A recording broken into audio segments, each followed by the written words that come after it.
అన్నా చెల్లెళ్ల అనుబంధానికి ప్రతీకగా నిలిచే రాఖీ పండుగను ఈసారి కవిత, కేటీఆర్లు ఎలా జరుపుకుంటారనే ఆసక్తి అందరిలో నెలకొంది.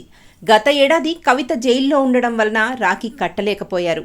రాజకీయ విభేదాలు ఉన్నప్పటికీ రక్త సంబంధం వేరని, తప్పకుండా ఈ సంవత్సరం తన అన్న కేటీఆర్కు రాఖీ కడతానని కవిత స్పష్టం చేశారు.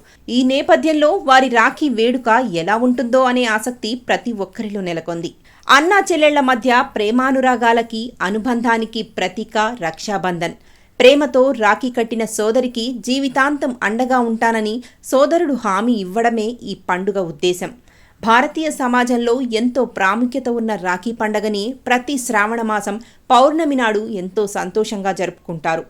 పేద, ధనిక, సామాన్యులు, సెలబ్రిటీలు అనే తేడా లేకుండా ప్రతి ఒక్కరూ తమ సోదరుడికి రాఖీ కడతారు. అయితే రాఖీ పండుగ నాడు సెలబ్రిటీస్ చేసే పోస్టుల కోసం వారి అభిమానులు ఆసక్తిగా ఎదురుచూస్తుంటారు. ఈ జాబితాలో కల్వకుంట్ల కవిత కూడా ఉంటారు. ప్రతి ఏటా రాఖీ పండుగ నాడు ఆమె తన అన్న కేటీఆర్కు ఖచ్చితంగా రాఖీ కడతారు. అయితే గతేడాది మద్యం కేసులో అరెస్ట్ అయి జైల్లో ఉండడంతో కవిత రాఖీ కట్టలేకపోయారు.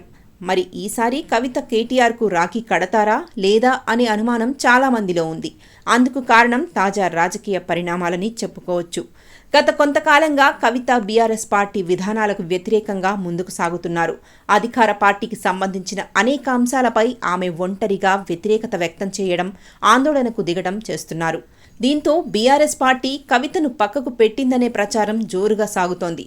మరీ ముఖ్యంగా ప్రస్తుతం కవితకు ఆమె అన్న కేటీఆర్కు మధ్య సంబంధాలు అంత బాగాలేవని, ఇరువురి మధ్య దూరం వచ్చిందనే ప్రచారం కూడా సాగుతోంది.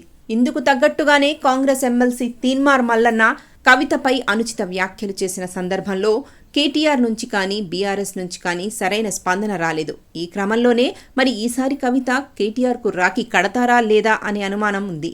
తాజాగా దీనిపై కవిత స్పందిస్తూ ఆసక్తికర వ్యాఖ్యలు చేశారు. తాజాగా కవిత ఓ మీడియా సంస్థకు ఇచ్చిన ఇంటర్వ్యూలో కేటీఆర్కు రాఖీ కట్టే అంశం మీద స్పందిస్తూ ఆసక్తికర వ్యాఖ్యలు చేశారు. రాఖీ పండుగ అంటే మీరు మీ అన్నకు రాఖీ కట్టే అందమైన సన్నివేశం చూడటం కోసం చాలా మంది ఆసక్తిగా ఎదురు చూస్తుంటారు. మరి ఈసారి కూడా మీరు మీ అన్నకు రాఖీ కడతారా లేదా అని ఇంటర్వ్యూలో ప్రశ్నించారు. అందుకు కవిత బదులిస్తూ 100% మా అన్నకు రాఖీ కడతాను. రాజకీయం వేరు, రక్త సంబంధం వేరు. మా అన్నకు ఖచ్చితంగా రాఖీ కడతాను.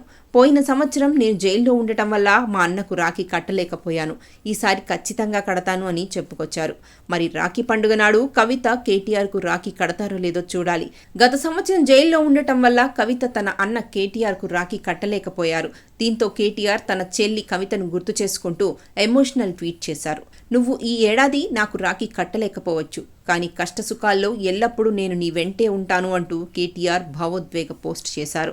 దీనితో పాటుగా గతంలో కవిత తనకు రాఖీ కట్టిన ఫోటోను, అలానే ఆమె అరెస్ట్ అయిన సమయంలో కేటీఆర్ పక్కనే ఉన్న ఫోటోను షేర్ చేశారు.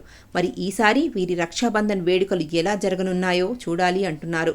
ఇక కవిత విషయానికి వస్తే ప్రస్తుతం ఆమె బీసీలకు 42% రిజర్వేషన్లు కల్పించే బిల్లు మీద 72 గంటల పాటు నిరాహార దీక్ష చేయడానికి పూనుకున్నారు. మరిన్ని న్యూస్ అప్డేట్స్ కోసం రెడ్ టుడే ఛానల్ ని సబ్స్క్రైబ్ చేసుకోండి. Please like, share and subscribe red today channel.